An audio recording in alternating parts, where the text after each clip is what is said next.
I just posted the link in the chat. Let me know if you all are able to or unable to access it. You're in the room, eh?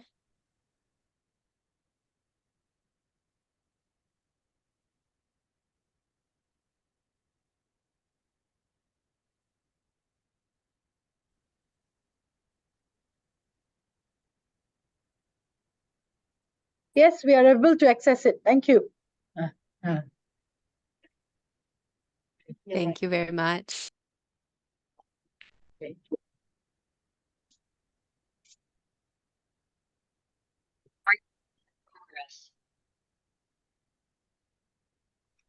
Same thing. You just put the QR code or the link. We can do it here after they finish.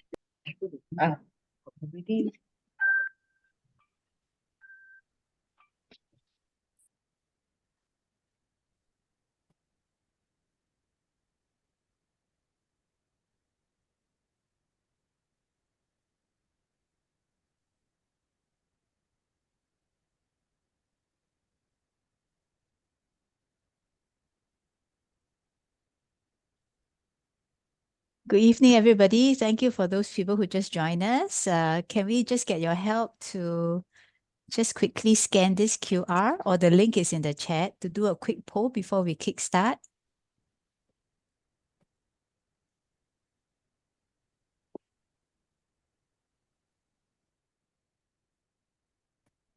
Oh yeah, thanks.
Thank you all for participating. I'm just looking at the the answers right now.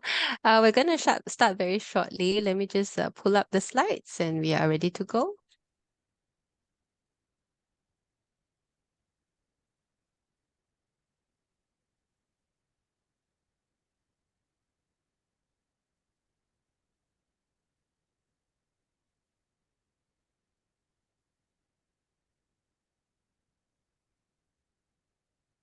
Okay. All can see the slide? Very good. Thank you. So once again, good evening to everyone. Welcome to our first webinar of the year. We're very happy and very glad to see some of the faces that are very familiar to us. Some of whom we have engaged and worked with. The Ash team, I know just now we saw lots of them in the background. Thanks for joining us. As well as I see old friends like Regina, Prabha. Thanks for supporting this session today. Oh, we have some people coming in. Okay. Yeah. So get ready to dive into some of the future ready programs that we're offering. So today's session, what we're going to look at is, of course, we opened first. So that was the first part where you all did the poll. We're gonna also then share with you a little bit more about building capabilities and evaluating impact. Why? Because as Goshen, we are very passionate about person-centered care. And we see person-centered care as one of the core. Building capabilities and evaluating the impact from from an organizational perspective is also one of the two key things that we are very keen to talk about today. For those of you who haven't seen our previous webinars and seminars, feel free to actually scan the QR code above to view it.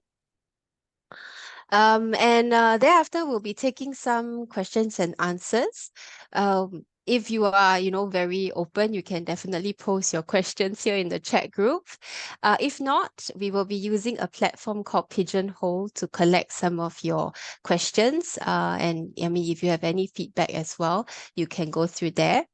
Last but not least, we will be collecting some of your feedback in terms of what you think the session is, how it can be improved, anything that you feel that you want to hear about more. Okay, and with that, I'd like to maybe share with you. Okay, so the poll you've talked about. So a little bit about Goshen and a little bit about us before we dive into the topic proper. For those of you who are not familiar with us, you can see the picture above. Yes, that is our very strong and core team. We've been established since 2011. We've worked with many of you. We've worked with over 50 nursing homes, elder care services on initiatives ranging from process improvement to capability building to training to coaching to even recently tech adoption, the DEXI implementation. So some of you may be familiar with that. We've developed award-winning products. We have won awards from NCSS. We've looked at, the SPD. These are some of our products and programs that we're very proud to share with you. So feel free, if you want to chat with us later to find out more. In Goshen, our mission is to co-create scalable and innovative solutions with social services and community care organizations like yourself. At our heart, we want to improve care services. We want to look at how we can benefit the clients, the beneficiaries that you are looking after. And in our specialization, we look at how we can improve standards of care through perhaps process. Perhaps we're looking at different ways to improve client outcomes. We look at person-centered care. Again, I talked about it a little bit. It is our passion. We look at various ways we can improve, we can input, we can implement person-centered care, operationalize person-centered care. And one of it is about capability building. So capability building, not just training itself. We look at coaching, we look at in-depth ways that we can help the workforce. And last but not least, we look at on a macro level, how can we look at an organization's model of care? How can we implement and improve the services? So that's a little bit about Goshen. I've been speaking a lot. Again, my name is Sharon. I am a senior consultant here at Goshen Consultancy Services. I've been here a few years. And I think I've worked with some of you to look at training, to look at different kinds of services. I'm very happy to talk to you further later to discuss anything. I pass over to Priya, who will introduce herself. Hello, everybody. My name is Huya, and thank you for all the old friends who have supported us even the first time of the year 2024. And of course, welcome new friends. I am the director and founder of Goshen Consultancy. And of course, in the room with us, I have Mei Ping somewhere. She's not turned on her camera. She's doing the back end support. Welcome very much. So in the spirit of Goshen, I think one of the things that we would really like to do is supporting elder care and home care is one of our passion and the reason why we started Goshen. And I think we would like to co-create and uplift the sector. And I think one of our key things is really focusing on using new solutions to actually solve the old problems that we are constantly facing. So we are excited today because we're going to share two cutting edge and innovative solutions, hopefully getting some support from the sector, people like yourself, to actually partner us on this journey to actually try out some newer ways of supporting the sector. So I shall not talk more. I'm going to hand over to Sharon, and very quickly, we are going to kickstart the first segment about building elder care capabilities. And this time around, we are talking about how to use AI to actually support the training solutions that we are going to share with you shortly. Sharon? Thanks, Huya. Actually, this goes very much in line with the poll that you have just hopefully participated in. I know someone just asked me, how this is about training? I said, yes, it is about training. So we want to find out from you actually, what about training, or rather, what are some of the barriers about training that resonates most with you? Okay, I'm just getting some of the feedback. Okay, so it looks like most people have indicated that there's actually limited time to go for training. Yep, we thought that would be one of the key or highest votes. Secondly, difficulty applying skills and knowledge learned in training. Yes, very much in line with what we have also sought out from. Okay, there's also no follow-up and information overload. I'm glad to see that nobody has gone for courses that are unengaging. Or maybe even too generic content. So good that you all have gone for courses that are at least interesting. Don't waste one whole day of learning. Okay, why we've asked some of you about your barriers is because we hear that, we also know of these challenges. You're very in line with some of the gaps that we know in traditional classroom training. And when I say classroom training, I mean, like, you do come, whether it's virtual, whether it's you go face-to-face classroom training, maybe training is really not done at the best time. We know from you that as an organization, firstly, a bit difficult to send staff for training, right?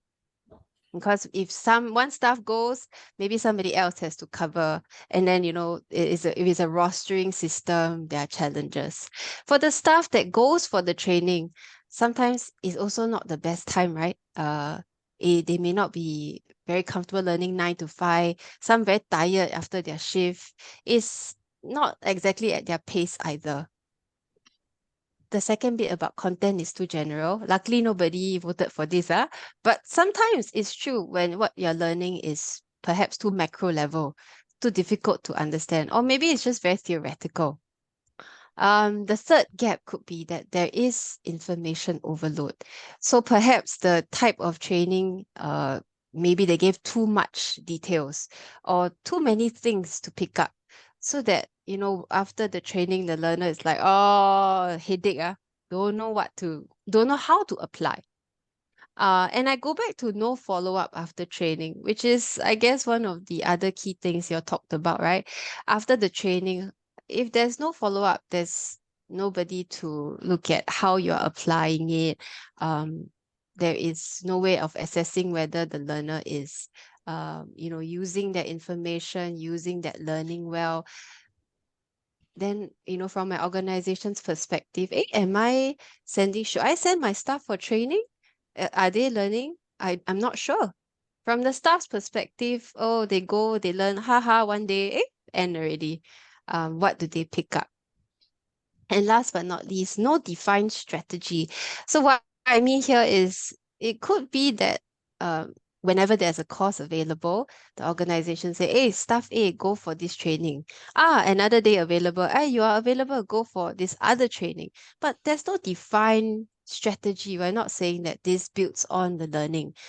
Perhaps then, what benefits does it reap for the staff?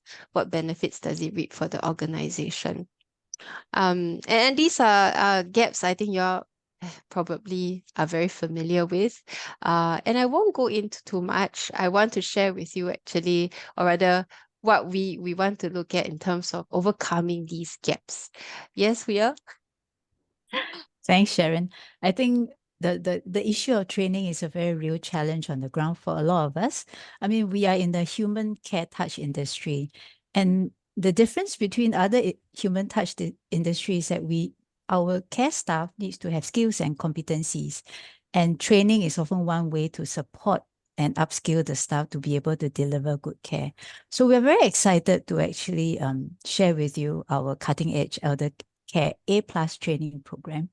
I call it PET because like what Sharon and what you all have voted, the fact is there's no good time to send staff. And I think with the current climate of COVID, we are losing manpower and MC, rostering people to to even work is already a huge challenge. What more sending them to training? And yet there is the need to keep our staff upskilled, that they can constantly do good care, especially with the evolving and complex needs of a lot of our clients.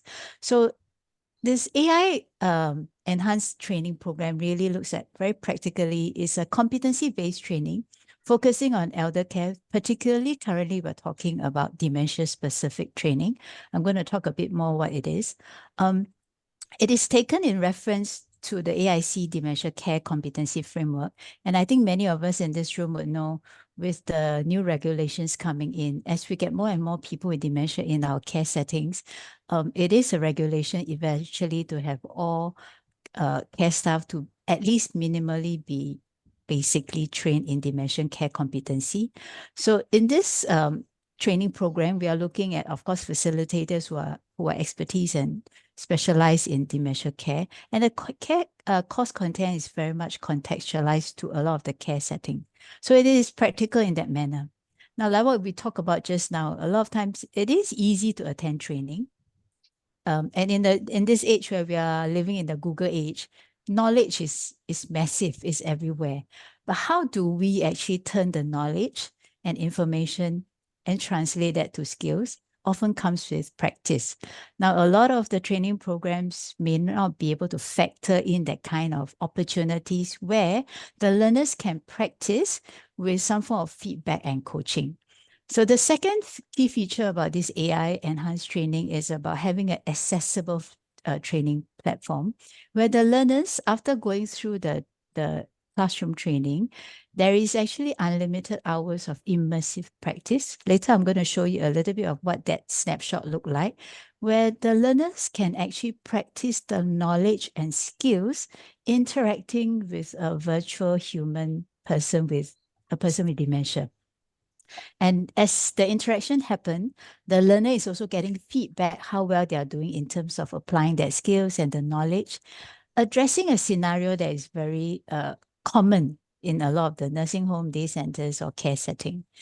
And the last exciting bit is, as the learner is practicing and performing those competencies, there is constant feedback and evidence to track how they're performing. Basically, Sharon, is like you and I playing games. You know how when we play games and we practice ourselves so that we can move up the level? Interacting with the virtual human, with that person with dementia, basically allows the learner, your staff, to know how they are doing and how they're navigating through the different learning objectives, how well they score. And these scoring capabilities are actually matched according to the dementia care competency framework.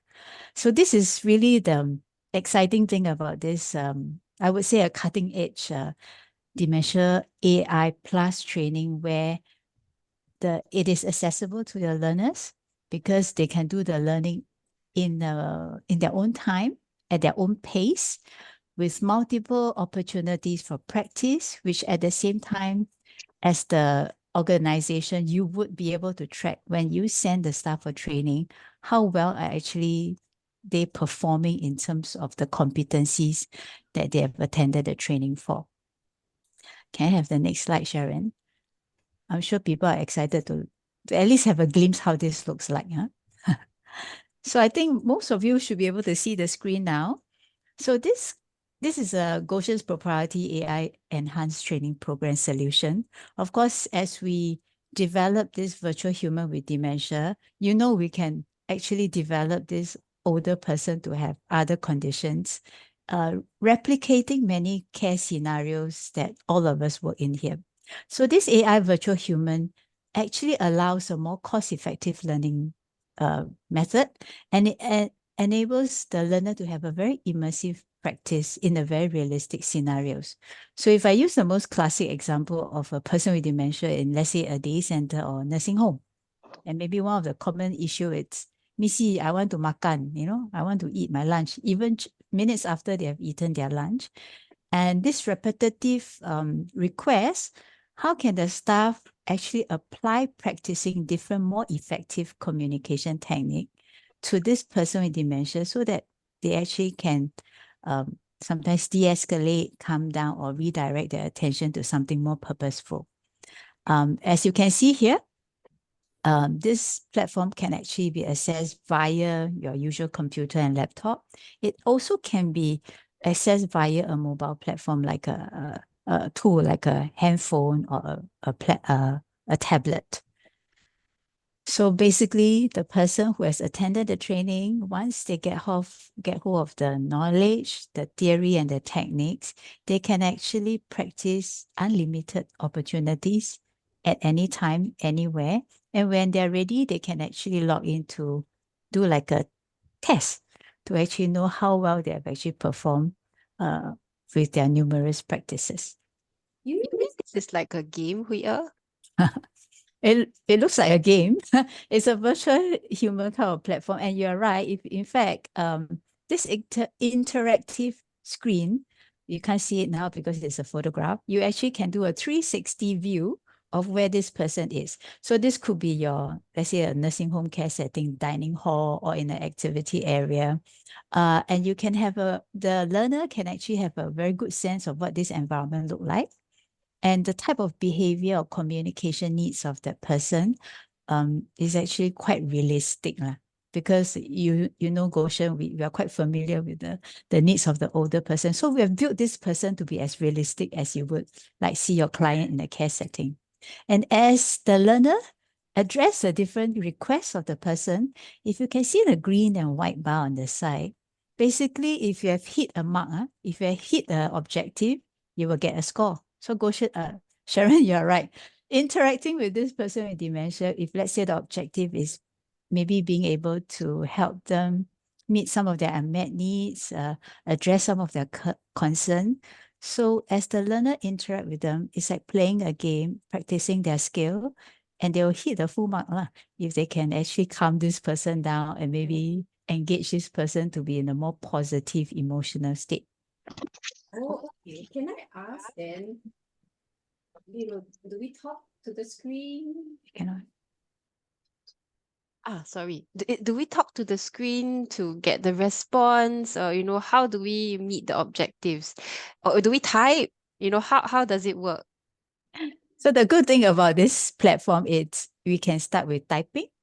You can also be using a voice-activated type of interaction. So it's as good as speaking to the person via the mic of your laptop or computer.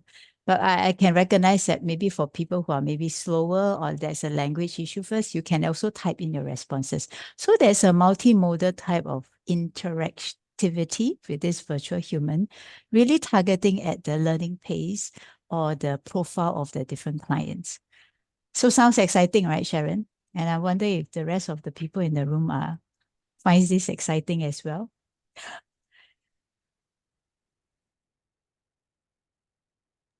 So how do we go about assessing this? So, I mean, what we have basically shared with the room full of people here, it's about introducing our virtual person with dementia. Now, how does your organization or maybe your staff, how can you actually let them experience this? Actually, there's a little bit of a good news. We're in the midst of discussing with some people who might want to fund the pilot of this series of training. So we have currently developed 2 tiers of training. First, the first level is the basic level. And if you look at the title of this course, it's called Interacting with the Person Living with Dementia. Now, some of you here will be familiar with the AIC Dementia Care Competency Framework. Interacting with person with living with dementia is actually one of the key competency. And this basic level course is really targeting at maybe your more frontline care staff. So like your HCA, HA, your nursing aide, even TA, volunteers. And in fact, we are also looking at launching this in the community because as we all know, there are many dementia-friendly communities already happening within our around different spots of Singapore. So basically, it's an introductory course to actually train people to interact with the person living with dementia in a more effective manner. And this is based on the structure framework that we have, which is using our Goshen's person-centered interaction observation framework that makes the learning of the communication techniques in a more structured manner. Now, at the intermediate level, we are looking at, of course, some people who have completed the basic, you could go on to intermediate, or really targeting at the trained staff level, because we are actually very mindful a lot of your trained nurses, your allied health professionals, or your dementia practitioner also need to conduct training for organization-wide to support the staff. So at the intermediate level, we are really focusing a lot quite on addressing behaviors of concern. We are looking at more effective communication approaches, things like orientation, validation therapy, reminiscence, all of which actually hopefully can help to address the holistic need and the psychosocial needs of the people living in a care setting or attending center-based services. So basically, currently for this AI enhanced course that features the interaction of practice with the virtual human, these are the two courses that we are aiming to start in March.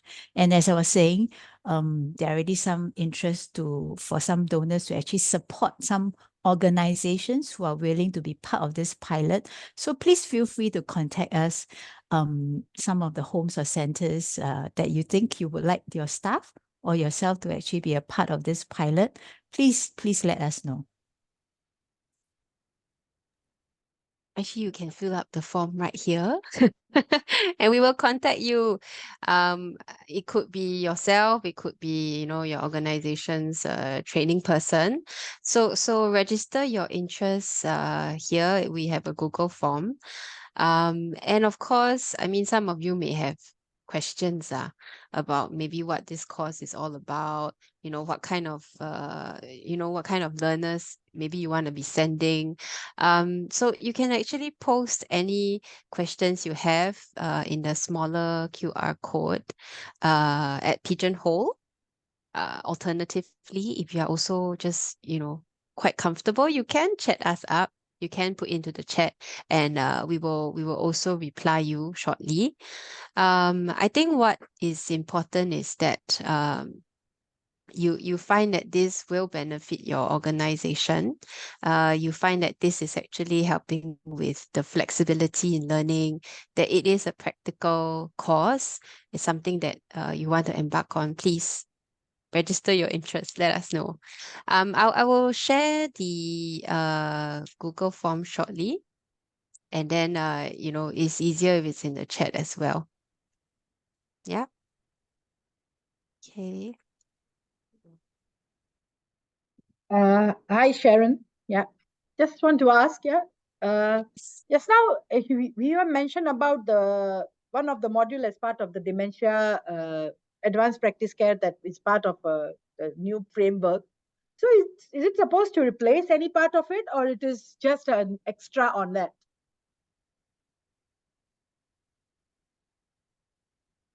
Thanks, Pratiti. Yeah. Yes. So this, I guess most of you will be familiar, they are the LTPs in the sector, right? That does the dementia training bit. So our course is a complementary and enhancement. Yeah. So the current courses, I think a lot of it may be more classroom and theory bit. So this is something that if the staff come on, so what will happen is that after the staff attend, I think for the basic is only half a day. Then when they go back, they'll be given an ID, yeah, to log into the account, and then they will have unlimited practices with this virtual human, after which you will the head of department or for themselves, they will be able to track their progress and track their scores. But whatever they're learning is matched against the competency framework. So it looks like a more skill enhancement compared to the current classroom training. I hope that clarifies, Pratiti. Yeah, so it's a skill enhancement program, not really to, be a part of that program. No, not really, right? Yeah, no. Understood that part. So that means that they need to go for initial training first before they embark with the virtual ID, using the ID to do the responses. Am I correct to say? So for this, so if they come for the Yes. basic, if they come for a half day training, then they Yeah. can have that multiple practice. Yes. Right. Okay. Thanks. In fact, I will strongly urge some of you organizations who are keen, because we're planning towards a pilot where it's going to be quite highly subsidized. Just get in touch with us and see how we can support you with that. Thanks, Pratiti. We'll take more questions and answer later after we finish the second bit of our talk today. If it's okay. All right. So actually, the second part that we are very passionate about is about evaluating impact. Impact, you are thinking, what kind of impact? It could be client impact, the staff, and also organization-wide impact. And why we talk about impact, firstly, because maybe whatever gets measured actually gets done. Whatever doesn't, then we know maybe it's parked behind. And I mean, it's not difficult and maybe not impossible for you to imagine actually why there are gaps actually in evaluating programs or services for clients.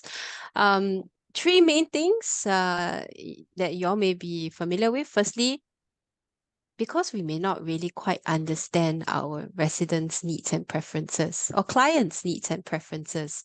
In a 2019 NUS study, it was cited that actually 53.6% of residents in nursing homes reported that they have very limited control over their daily routines. So this may suggest that it's difficult for them to actually communicate with care staff, with the organization on what they need, how they would like to, live in their lives in the nursing home. They have difficulty communicating their likes, their dislikes, and therefore, also maybe staff have limited understanding of their needs and preferences. When there's limited understanding, then it's very difficult to measure. The second thing, of course, is resource limitation. So maybe not enough staff to do the data collection, to look at evaluation, not enough expertise. So if you have staff, but maybe no expertise to know how to analyze the data, maybe not so sure how to use the data, these are challenges that organizations face, and thereby maybe they don't evaluate. And last but not least, there could be maybe just we're overemphasizing on traditional metrics that are clinically focused, maybe not so much focused on, let's say, quality of life, well-being factors. We are focused maybe on looking at things that may need to meet certain requirements, let's say falls, let's say, nutritional needs. And these are the things that are measured. Maybe what we need to look at is well-being measures. In fact, a 2018 MOH report did acknowledge that, some of the NHRSS at that time were focusing more heavily on clinical care. So there may be a gap in measuring broader well-being factors. Of course, I mean, things have improved then. I'm sure now that you all know the NHRSS also measures things like programs, feedback from clients, which means that things have taken a change. The emphasis is also different. And with that, I think we want to share with you a framework that we use in terms of looking at evaluating and why it's so different from, others. I pass to Huya, who can share more. Thanks, Sharon. So when we're talking about evaluation, it's often one of the things that the sector, I think we're just beginning to start looking at evaluation. With our high touch, human touch kind of output, a lot of times we are working very hard to do and to provide. Now, we all know in our day and age, we are also beginning to be held more accountable to report back to funders, to justify the resources that have been pumped to us. In fact, the new group of stakeholders are the clients themselves. In fact, the clients coming to our service are asking, if I put my mother in this space, what is she getting back in? And how do I know she's getting better? And that often is a challenge, especially for the clinicians, people, the direct care staff. When we provide care, how do we say that we're providing good care? So we have, Goshen, we have developed this PSC evaluation framework as a way to evaluate program, service, as well as the staff and the client's performance. Now, these three tripartite are the key elements of why our care business is all about. Ultimately, all resources pumped in is to invest in good quality program and care services so that we can enable the staff to deliver good quality care for our client. Now, we put in a lot of effort to design program, to train staff, to support the client, but we may not be the strongest in the sector to justify that with evidence.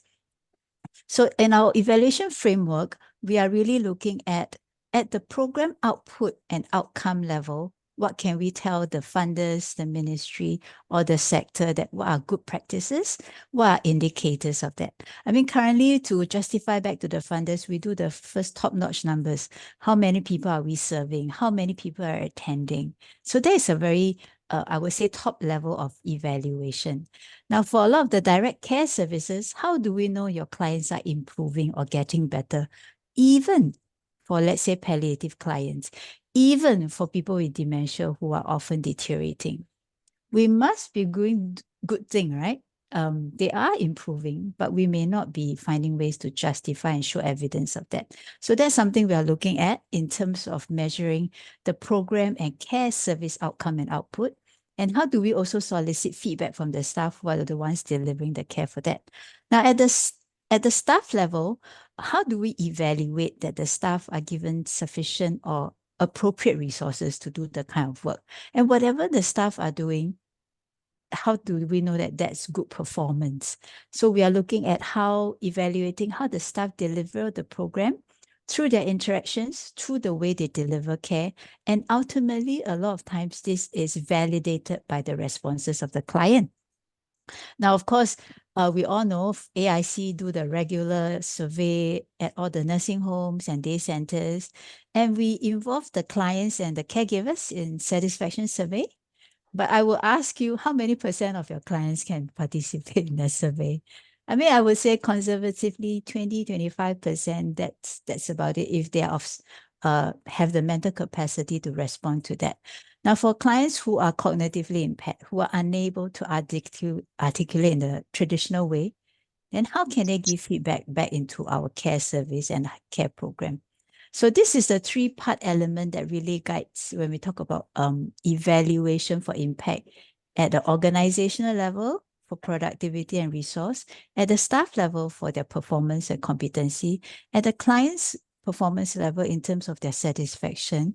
This guide actually our process in terms of evaluating, which brings me nicely to the next slide. And I think some of us in this room are familiar with the innovation tool. And I'm very glad Patsy and Pratiti, we are going to embark this journey with you. Really about embarking this program in terms of doing the evaluation at the organization, staff and client wide kind of initiative. So basically, this is a PCIO tool, but which we have developed about 7-8 years, and we have actually introduced to about 30 nursing homes, really capturing how person-centered care is delivered. And this is actually, this data is actually collected through an observation tool.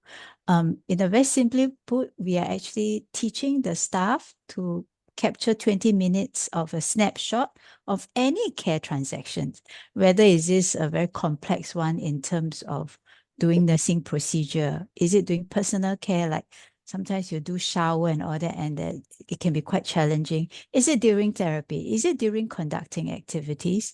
How do the staff actually interact with the resident or your client? And the staff performance can be coded.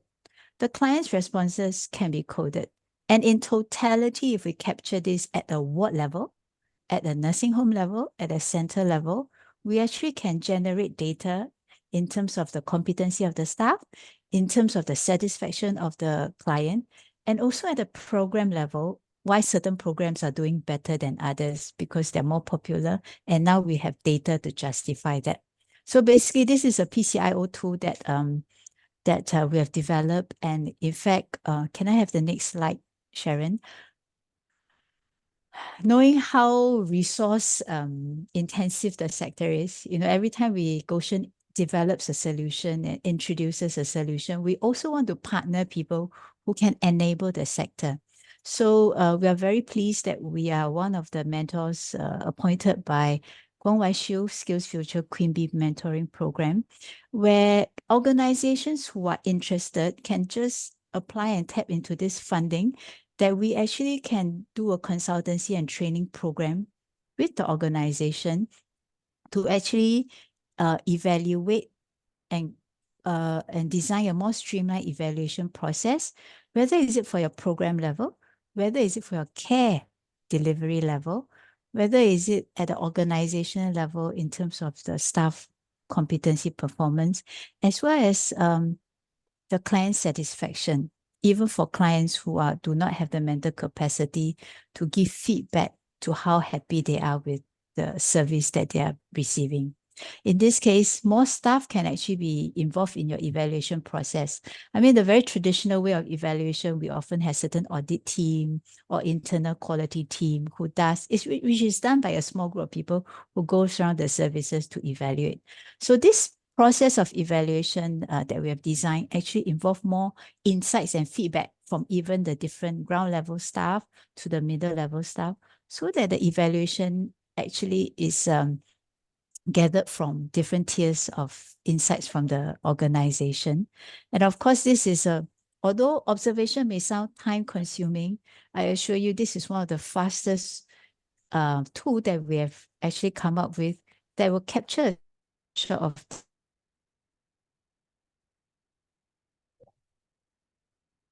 different care interactions within a consistent assessment. And of course, with the data that is collected, we actually have a web-based app that actually can compile it in a dashboard and generate the report, ultimately giving you a very quick summary of how well your organization is doing in terms of trying to improve the client's well-being. So again, if you see on the left side of the screen, we have the Kwong Wai Shiu Skills Future Queen Bee Mentoring Program funding. Again, for those of you who are interested, please reach out to us. We have started this program with a couple of organizations. Actually, the resources are there. Let us know how yes. So please let us know if you're interested to find out more about this program.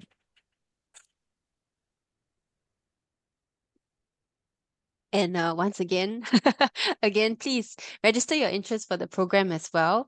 Or we can take any questions that you have. Just to recap, if you take up the Skills Future one, I think there's up to 90% of funding available. So for an organization, that would benefit actually quite a bit lah.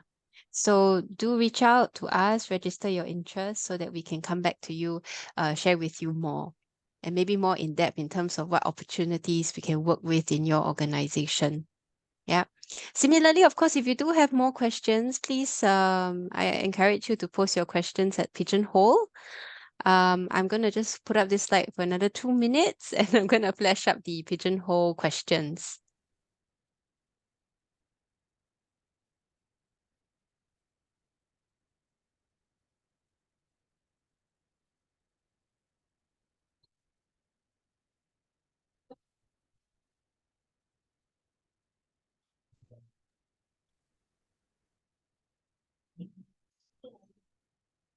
As we're waiting for Sharon to pull out the pigeon, if there's any comments, feedback, or questions that any one of us here have, please feel free. You can turn on your mic or camera and we can have a conversation as the pigeon is coming out. A lot of questions, Sharon.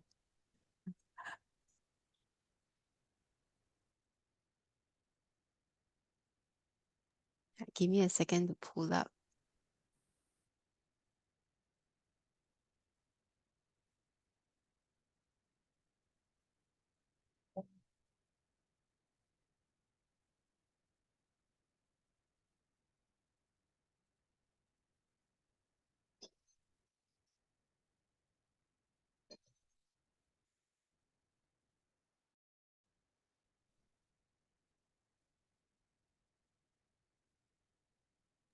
Let me just share my screen.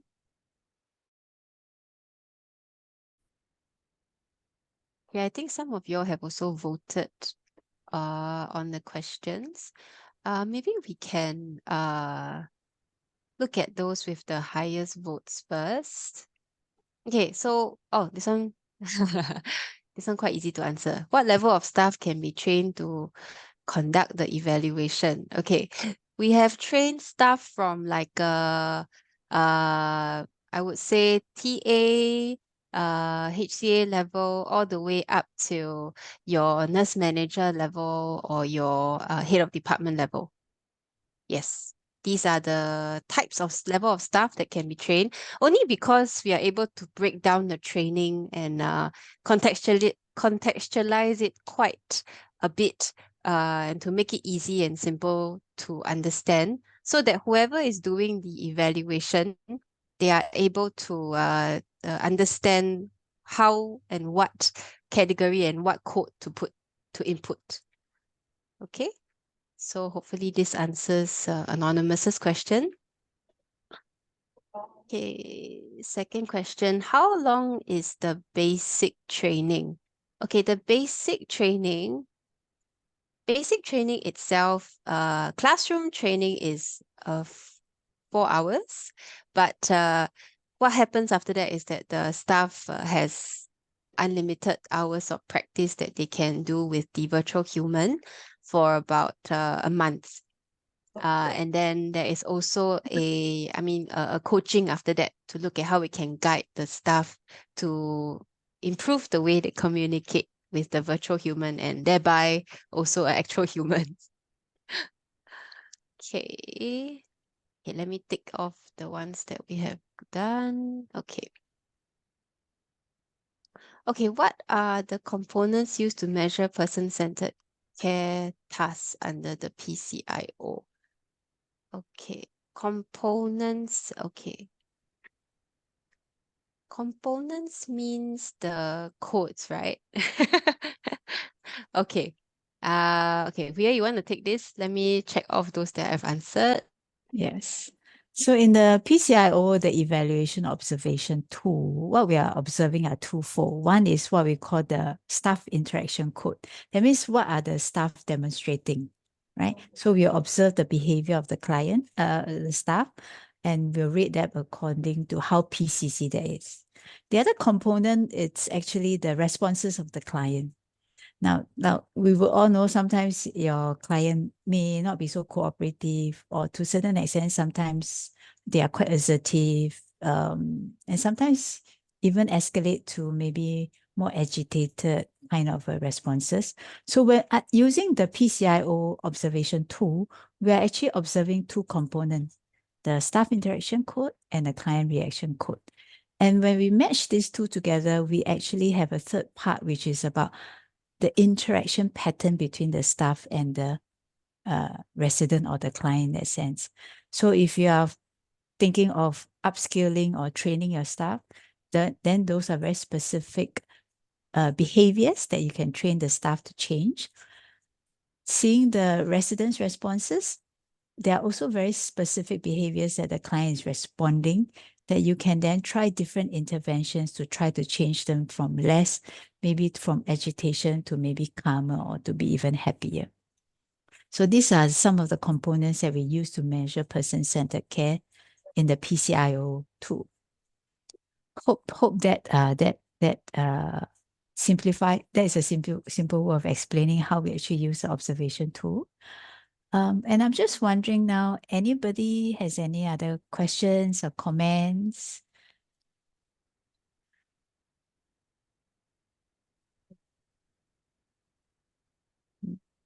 It's Friday. It's the last 10 minutes of the day.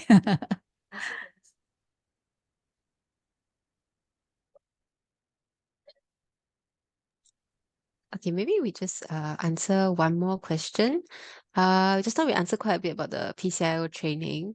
Maybe we can look at okay, how is this Eldercare A+ training different from other dementia training in the market? I thought that was quite a good question.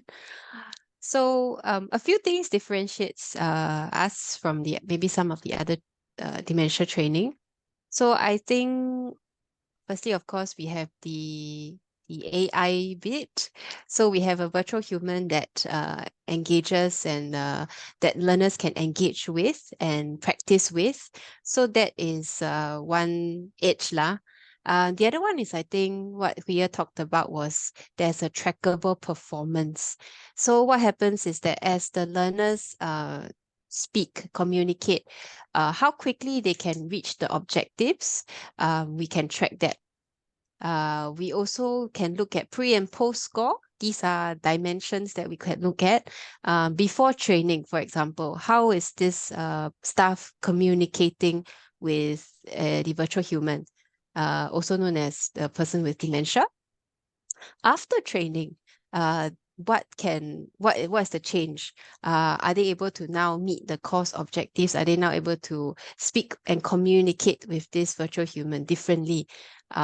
So these are things that we can track in terms of the performance, in terms of a score base. Yeah.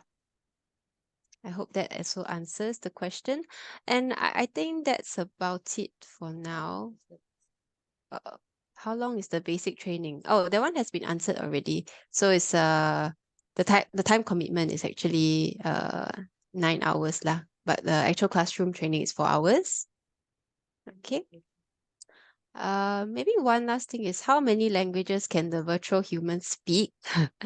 Okay. So sounds like you're a little bit interested in the virtual human. So this virtual human technically can speak many languages lah, but to contextualize to Singapore's context, we have programmed the virtual human to speak English. She can also, or he can also speak Mandarin. Yeah, that's another maybe that's another differential factor. Yeah.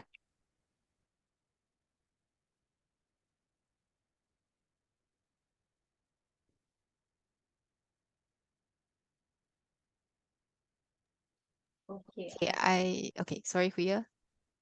Yeah, I think I spotted a question about how many participants for the pilot, right?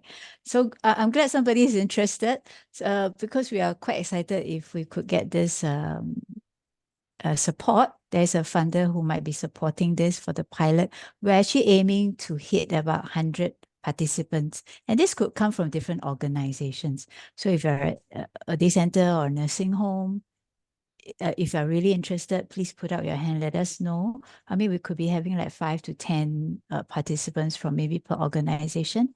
As we all know, like it or not, AI is still here to stay.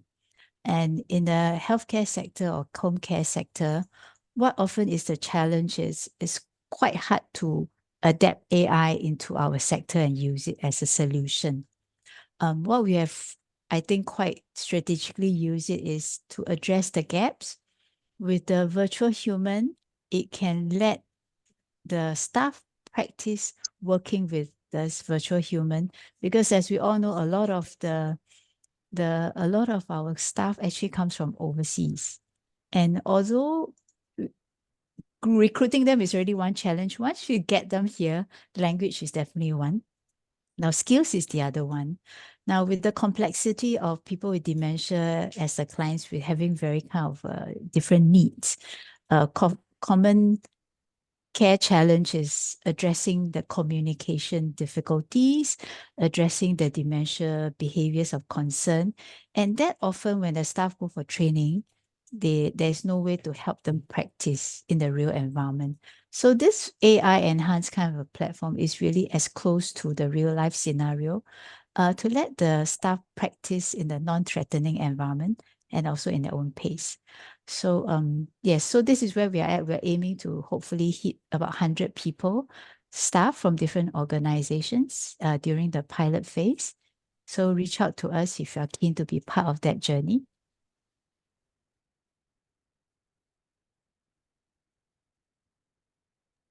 Okay, sharing one last time on the QR code to sign and register your interest. Before I move on to ask for your feedback, we've come to the end of today's session. And we thank you for your passionate responses and your questions. It shows us that you are interested as much as we are interested in this new way of doing evaluation and also training.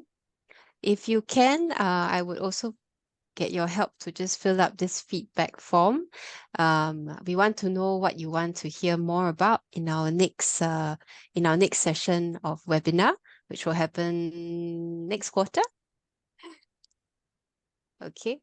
Please help us to fill in the feedback form, and we thank you for joining us today on a very nice Friday.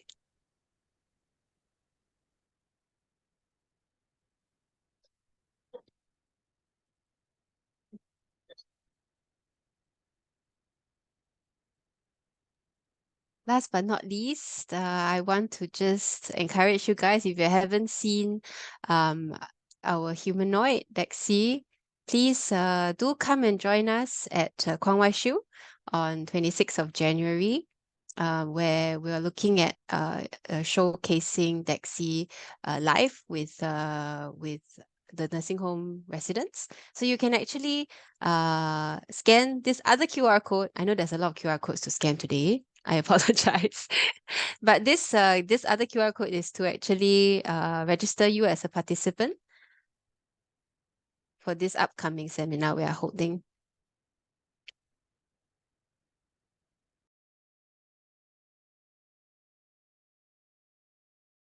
Thank you, everyone. Thank you for your participation.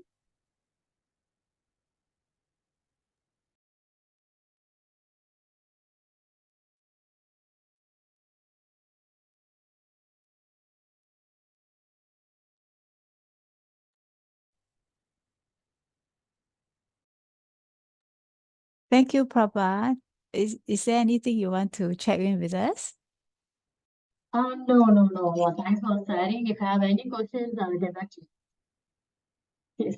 Thank you. Thank you. Thank you. Oh, you can this Kwang Wai Shu, this session as well. I mean, so you can see Dexy live if you are able to join. Yeah. From what is on the 26th, is it? I will see whether I can join. Yeah, that would be great. Yeah. Thank you. Thank you. Thank you. See you. Have a good You weekend. too. You Yeah. too. Yes. Bye. Bye-bye.